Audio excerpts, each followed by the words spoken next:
வணக்கம் நண்பர்களே. வெற்றிவேல் வீரவேல்.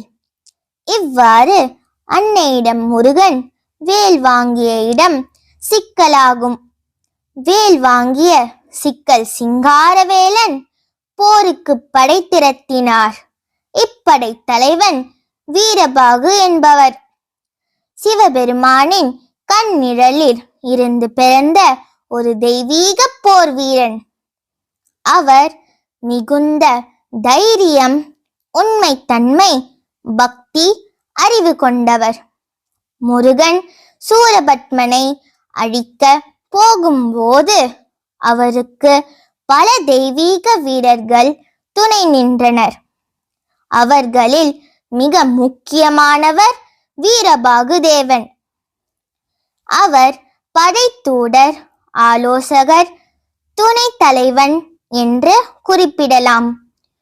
முருகன் போருக்கு செல்லும் முன் சூரபத்மனிடம் சமாதானம் கேட்க தூதராக அனுப்பப்பட்டார் வீரபாகு.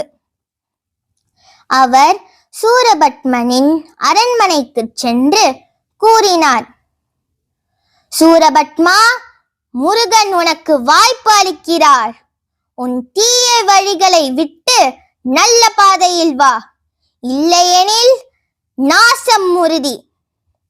ஆனால் சூரபத்மன் பெருமிதத்தால் கேட்கவில்லை. அதனால் வீரபாகு திரும்பி வந்து அனைத்தையும் முருகனிடம் தெரிவித்தார். இது முருகனின் போர் துவங்கும் முன் முக்கியமான நிகழ்வு ஆகும். வெற்றிவேல் வீரவேல்.